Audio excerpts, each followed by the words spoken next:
Welcome to Car World RYK, where we explore unreleased cars, future EVs, and what's coming next, before the world sees it. What if I told you the most loved sports car in history is about to go electric? No official reveal.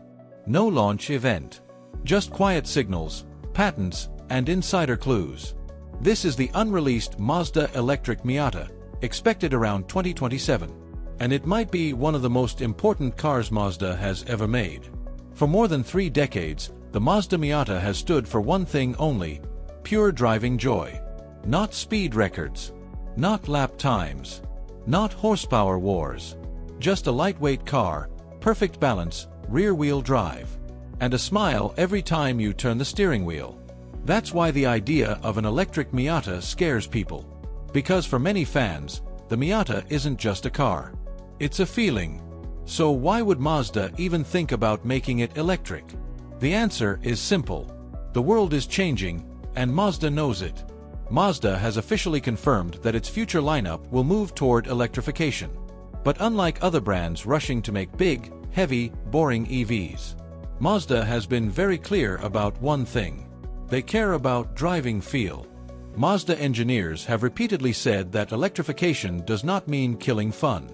In fact, they believe electric technology can actually enhance driving, if it's done correctly. And that's where the electric Miata comes in. Over the last few years, Mazda has quietly filed multiple patents. These patents don't show a finished car, but they reveal Mazda's thinking. Compact battery placement, lightweight electric motors, battery layouts designed to keep weight centered, and most importantly, maintaining near-perfect balance. One patent even shows batteries placed in a tunnel similar to a traditional driveshaft, instead of a flat skateboard floor like most EVs use. That tells us something very important. Mazda is not building a normal EV. They are building a driver's EV. Now let's talk about what we can realistically expect from the electric Miata in terms of performance.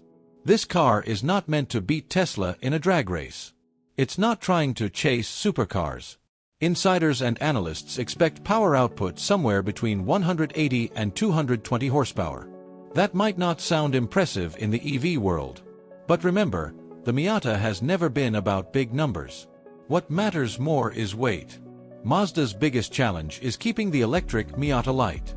And according to reports, they are targeting a weight under 1,300 kilograms. If they achieve that, this would be one of the lightest electric cars ever made. Range is expected to be around 250 to 300 kilometers. And yes, some people will complain that it's not enough. But Mazda isn't chasing range anxiety headlines. They are chasing balance. A smaller battery means less weight. Less weight means better handling. And better handling means a true Miata experience. The electric Miata is expected to remain rear-wheel drive, with instant torque delivered smoothly, not aggressively. That instant electric response could actually make the car feel quicker than its numbers suggest, especially on twisty roads where the Miata belongs. Now let's talk about design.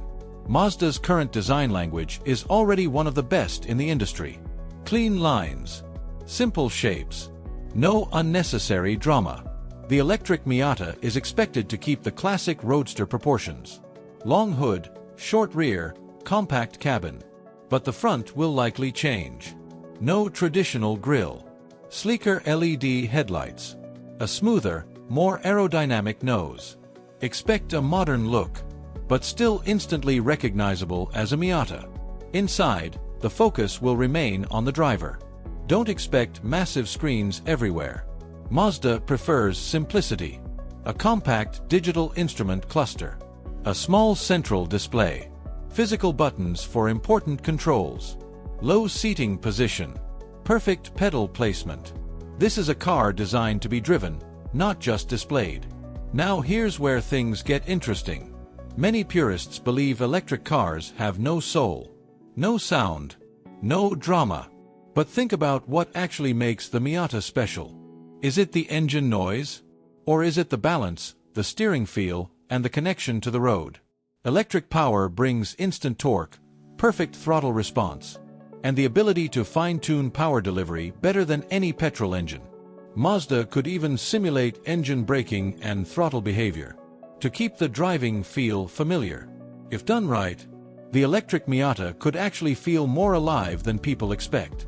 And that's why this car is dangerous, not just for petrol sports cars, but for the entire entry-level performance market.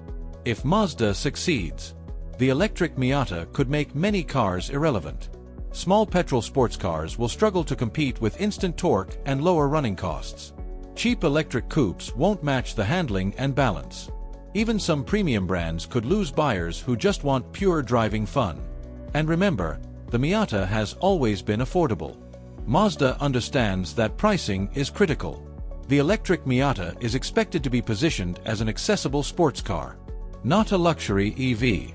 If Mazda can keep the price reasonable, this car could dominate its segment. But nothing about this is guaranteed. This is a huge risk for Mazda. If they make it too heavy, fans will reject it. If they make it too expensive, it loses its identity. If they make it feel like a normal EV, it fails completely. But if they get it right, the electric Miata could become one of the most iconic cars of the next decade. A car that proves electric doesn't mean boring. A car that keeps the spirit of driving alive in an electric future. And maybe, just maybe, a car that becomes a future classic. So now comes the real question. Would you buy an electric Miata? Or should the Miata remain petrol forever? Let me know your honest opinion in the comments. I read every single one. Subscribe to Car World RYK for more unreleased cars, future EVs, and deep dives like this, before the world sees them. See you in the next video.